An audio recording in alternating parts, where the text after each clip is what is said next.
then that might be an opening for Twisted Minds. Ang ganda rin ng intro dito ng Team Vamos, no? Meron agad silang ipapakita na exotic to the Malaysian home crowd. Welcome to our 5th best of 1 of the day. M6 Swiss stage. It's MENA versus Malaysia. Chibi versus 7 Oda. Wala pang panalo ang Joy today at mukhang gustong baguhin ito ng Twisted Minds pero kailangan nila mag-ingat sa chip kasi may planong masama ang Malaysia dito. Oo, kailangan talaga nila mabilis umikot ang chip with the Y-Walk. Although naging 60 seconds na yung cooldown nito. Dati, I think it was 15-20 seconds ng level 1. So ngayon, kailangan nang gamitin properly ni Sorn lalo yung kanyang passive. But now, medyo ang control towards that Little Wanderer ay mapapasa kamay lang din naman ng Team Vamos. Team Vamos definitely looking to set the pace here. Ikaw ang may chip, ikaw ang may Nolan, kailangan na ikaw ang gumagawa ng play. So the pressure is on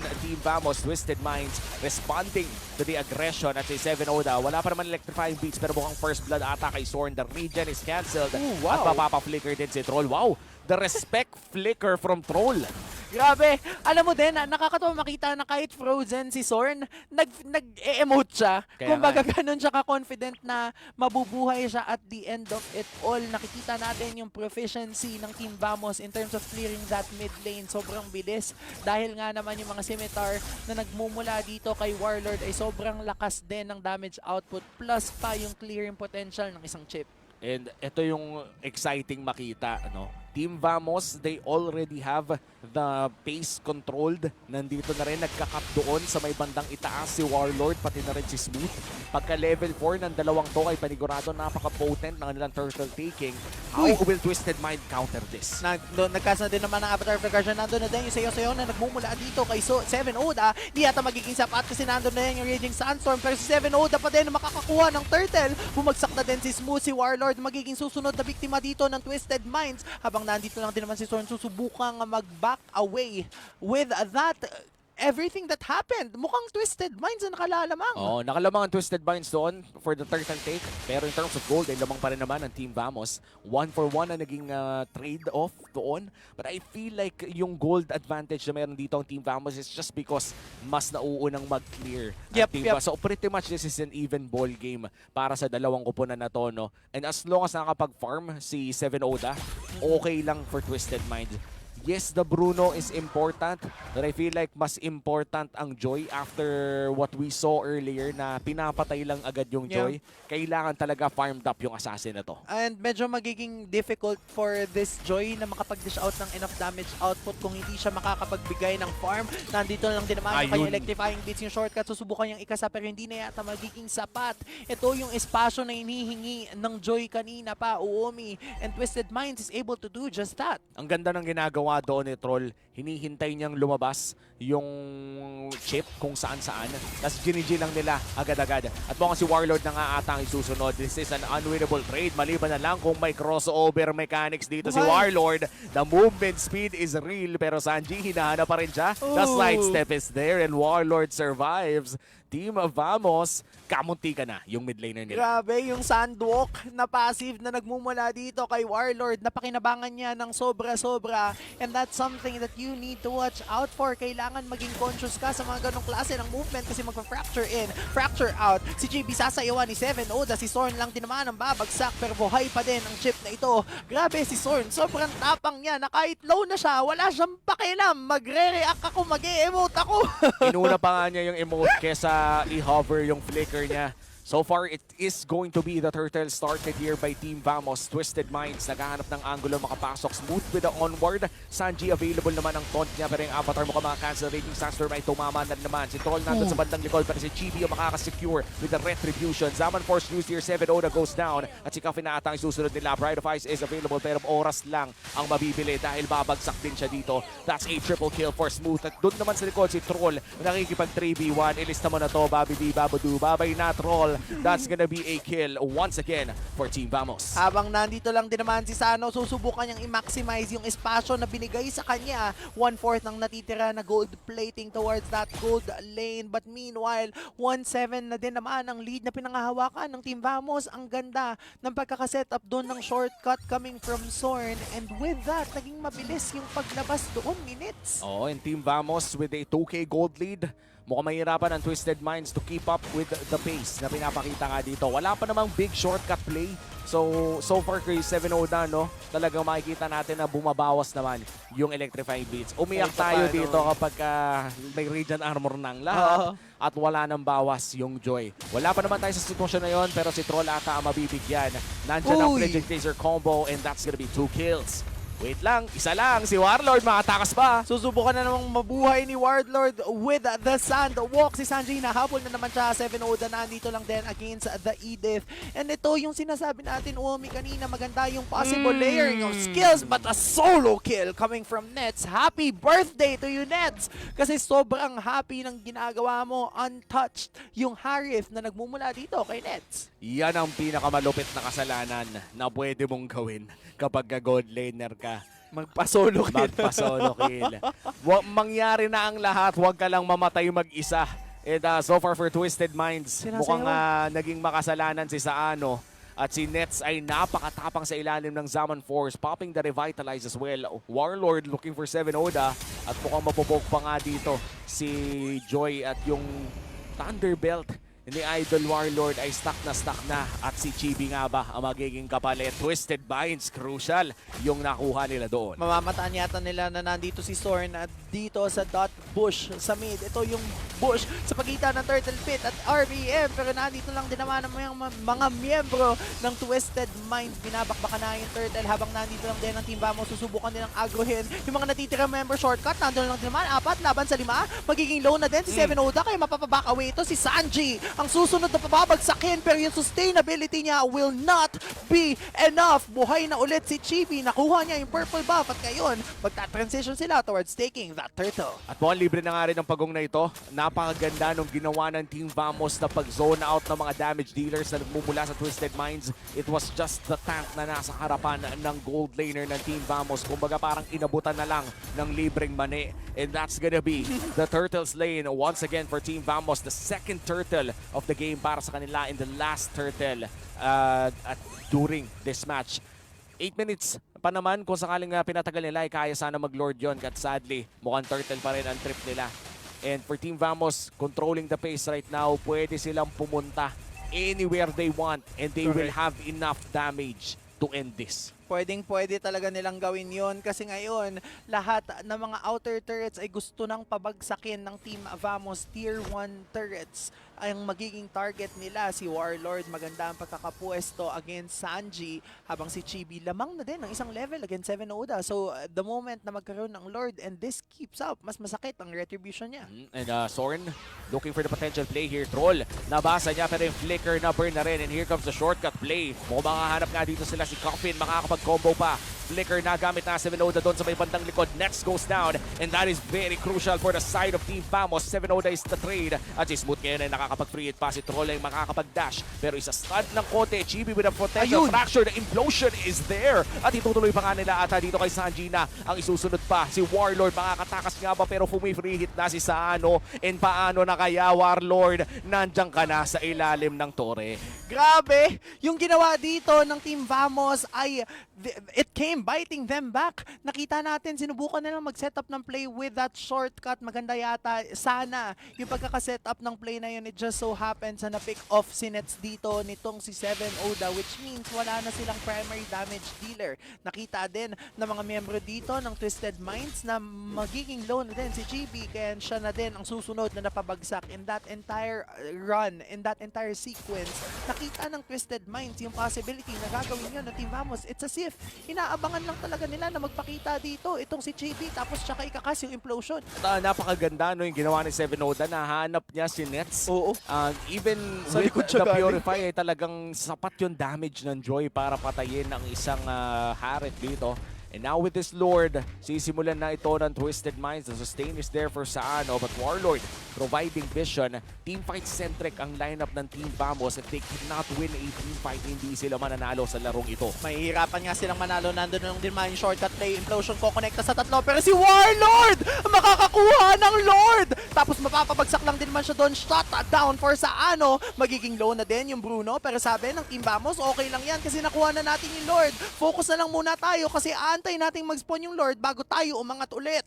And medyo unfortunate doon for Twisted Minds. Ang ganda na ng pwesto nila. Ang ganda na sana kung nakuha nila yung Lord. Dalawa pa yung nakuha nilang kills. Pero yung Raging Sandstorm plus the Desert Scimitar ay naging sapat para kumuha ng Lord as Chibi. In a 1v1 setup, 7 Oda mukhang ginamit niya ang kanyang mga pader para makatakas doon sa Joy. And sadly for Twisted Minds, kailangan muna nilang dumepensa dahil may Lord doon sa may bandang ibaba. Kailangan na nga munang kumuha ng pwesto ng Twisted Minds ngayon kasi si Nets magkakaroon ng Purify in 40 seconds at yung Lord na meron sila ay nagsuspawn towards that bot lane. Kailangan nilang madepensa nito and good job Twisted Minds kasi up until now yung mid lane turret nila hindi pa bumabagsak. Oh, and I guess babagsak na rin yan, kaunti lamang. 7 Oda munti ka nang mawala pero nando naman ang shield. Coffin hindi tatama ang kanyang mga abilidad at mid lane na nga ang punter niya dito for Team Vamos. Purple buff mukhang maaagaw din ito ni Chibi. Sanji trying to defend pero yung fracture play ay nagamit na nga din. Mid lane pa rin ang hinahanap ng Team Vamos at yung jungle sa loob ng Twisted Minds. Iniisa-isa at inuunti-unti na nila nakunin lahat ng jungle camps just so that hindi na magkaroon ng enough items at enough resources ngayon ang Twisted Minds dahil Team Vamos na ang may hawak ng mapa. Sila na din ang may hawak ng kalamangan. Kahit pantay yung kill score, it doesn't matter kasi lahat ng objectives so far napupunta sa kamay ng Team Vamos. Tsaka yung map control din talaga. At dito na nga makikita yung kalamangan talaga ng Chip. Regardless, kahit bardagulan talaga at suntukan, napakadaming mga kills, ay lamang pa rin ang Chip in terms of map control. Mainly because you are everywhere and your team is everywhere basta nandoon ka din. So, Team Vamos definitely knows what they do sa chip na to at malapit na nga magsimula isang minuto bago yung next Lord that will be a Luminous Lord in Twisted Minds. Kailangan nilang humanap ng paraan na lumaban doon. Kakailanganin na nga nilang makakuha ng in a way, if not pick off, kailangan pwesto. Kailangan nasa kanila yung aggro kasi ngayon si Warlord maganda yung pagkakatao doon sa purple buff. Minamataan lang niya ang mga natitirang miyembro dito ng Twisted Minds habang ang Team Vamos magki-clear lang doon ng top lane so as to be able to set up this Lord. Oo, in the 20 seconds bago lumabas yung Luminous Lord. Purple yung makukuha naman ni 7 Oda and that's really good for Twisted Minds. Pero yung jungle nila ay ini-invade na nga dito ni Harit at may karapatan yung Harit maging malayo sa Lord dahil yung chip pwede naman siyang dalhin anytime and this is the pressure, the macro pressure that the chip gives. Sure, pupunta si Net sa may bandang mid lane pero the moment na magpakita yung chip sa taas ay walang ibang choice ang Twisted Minds kundi tapatan yun o mag-risk na ng sobra-sobra sa Lord. Medyo mahirap pala yung gagawing desisyon dito ngayon ng Twisted Minds kasi Team Vamos ang umangat na ay si Chibi Uomi. Habang yung Lord iniwanan lang din naman ng parehas nating kupunan. Nandito lang din naman si Netsu. Isimulan na yata niya yung Lord para mag-react dito yung kupunan ng Twisted Minds. At no choice dito ang Twisted Minds. Pag split push to sa taas, either may uuwi o mag-all in sila sa Lord. At pag nag-all in sila sa Lord, may chip na lalabas at may dadating din na Nolan. Regardless, talo talaga ang Twisted Minds in terms of the pwesto. At ayan na nga, kailangan umuwi ni Saano. This is why you ban chip, boys. Oo, kailangan nyo talagang iban yung chip kasi ngayon si Troll ang makikita. Kukonekta din yung kanya implosion sa tatlo tapos nandun lang din naman yung Rhythm of Joy. Sinets ang unang babagsak. Avatar of the Guardian, hindi tatamaan si Smooth pero okay lang yun kasi kahit papano nagkaroon naman ng trade in the name of Coffin. Si 7 Oda nandun pa rin. Si Chibi yata ang mapapabagsak nila. Killing spree coming from Saano habang nakahanap din si Warlord ng pagkapatay against their opponents Roamer habang yung Twisted Minds nandito na lang din dahil walang jungler, walang gold laner. Ang kukunin na nila ngayon ay yung Lord. At ayun lang, napitas yung gold lane ng Team Vamos at mukhang si Zorn ay susunod na rin. Sanji forces the flicker out at ayan na, Lord is secured for Twisted Minds. Lugi man sila in a macro sense doon sa laban na yun. the fact na nahanap nila yung gold laner ng Bilis. side ng Team Vamos at napakabilis nilang na burst ay it defies all logic. Alam mo naman, kapag napitas talaga yung gold laner mo, in this current meta, ay sure na mentalo ka na. Si Seven Oda, kanina pa niyang nakikita Oo. si Nets, yung dalawang deaths si Nets, kay Seven Oda lang galing yun. Kaya nakakatakot yun for Nets kasi syempre, if you are Harith, hindi ka naman talaga magbibuild ng defense item, di ba? And honestly speaking, pakiramdam ko oras na para mag-Winter's Crown. Yun na if lang. if you're the Harith. Kasi ikaw na lang talaga yung pinupuntaan ni Seven Oda. And looking at the entire composition of Team Vamos, meron naman silang paraan na pigilan si Seven Oda. Kaso kahit gaano kadaming crowd control ang meron ka, kung maiiwasan naman ito ng Joy user, doon na pumapasok yung oo, magaling yung Team Vamos, pero magaling din lang talaga yung Joy. Oo, magaling na nga din kasi yung Avatar of the Guardian nandun lang din naman, walang kukonektahan. Nandito din si Nets, may magbaback away doon sa kanila, pero yung Raging Sandstorm, tapos nandito na yung backup from that shortcut. Si Sanong magiging biktima, pero makakapag-free hit pa din to, tapos may revitalize na nagmumula. Si Seven Oda nandito na rin. Si Chibi hinahabol ni Seven Oda, pero si Sorn ang magiging biktima. Si Warlord susubukan depensahan yung Lord. Wala na si Nets, wala na si Sorn. Tatlo, laban sa tatlo. Pero yung control ng mapa nasa Twisted Minds na. Ang ganda ng ginawa ng Twisted Minds doon. They did yung responsibilidad muna. Sige, mag-def muna tayo dyan para hindi naman matapos yung laro. Pero ginamit din nila yung sariling shortcut ni Sorn mula doon sa base nila. Sure, nauna si Chibi. Yun naman talaga ang nature ng shortcut. Mas malapit ito sa kanyang mga kakampi. Pero dumaan din doon si Seven Oda at tinaanan din lang niya si Chibi. And that's gonna be a kill for Twisted Minds. At napaka-crucial lang kill na yan dahil 40 seconds mawawala. That would mean na yung buong rotations ng buffs ng side ng Team Vamos ay kakalbuhin ng Twisted Minds. And shoutout muli sa'yo, Eri Niman, hindi kita makakalimutan. At ito na, sa may bandang mid lane and bottom lane, dyan ang push ng Twisted Minds. Umaabante na at umaarangkada ang Twisted Minds. Gugustuhin na lata nilang maamoy ang kanilang pagkapanalo kasi si Seven Oda nandito na sumayaw with the rhythm of joy habang si Smooth dinedepensahan pa din ng marangal at matatag ang kanilang bottom lane habang si Sanji magbaback na rin kasi sabi nila, disiplina muna, 20 seconds na lang bago mag-spawn yung susunod na Lord. At nakita pa nga ni Chibi na inagaw ang kanyang orange buff.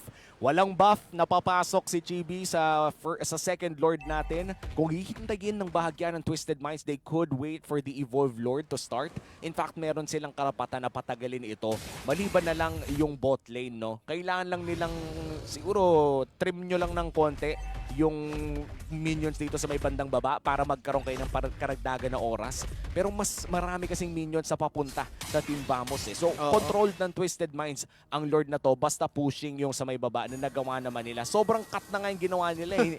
Sinagad na. Hindi na burst fade yan niya. B-cut na yan. At nandun nga sa may bandang likod, dalawa yung na-knock up at mukhang yung Frigid Glacier ay pampos lamang yung Raging Sandstorm ay hindi na sapat and looks like it's going to be the Lord call for Twisted Minds. Oo, sasabihin ng Twisted Minds, magpo-focus na lang muna kami sa Lord. Hindi nila nakikita kung nasaan si Chibi habang si Smooth ang susunod na susubukan pabagsakin. Nandun lang din naman yung damage output coming from that fracture play. Si Net sinusubukan pabagsakin si Seven Oda, pero makikita ni Sanji si Smooth kaya naman bang! Siya talaga ang unang babagsak. Sano versus Nets, pero mas masakit ang bola kaysa sa bolang kristal. Si Chibi na lang din ang magiging low, kaya naman yung Rose Gold Meteor mapoprok. Kumpleto pa ang mga miyembro ng Twisted Minds, kaya ngayon wala nang Lord. Ayaw na namin mag-Lord kasi 7 seconds na lang bago lumabas dito itong si Warlord. Galit na galit, gustong manakit. Nandito na si Sano, si Sword na ata ang isusunod. Wala pa buhay base lock pero may mahuhuling tatlo sa Frigid Glacier at itutuloy na ata nila yung pag-push dito. Tutuloy na talaga nila yung pagpupush kasi godlike para dito kay Saano. Isa-isa nang bumabagsak ang mga miyembro ng Team Vamos at ngayon na yata ang paghigante. Ngayon na ang oras para makuha ng Twisted Minds ang panalo against their opponent, Team Vamos. Habibi, come to Saudi. Panalo ang Twisted Minds against Vamos. And men, gusto ko lang sabihin home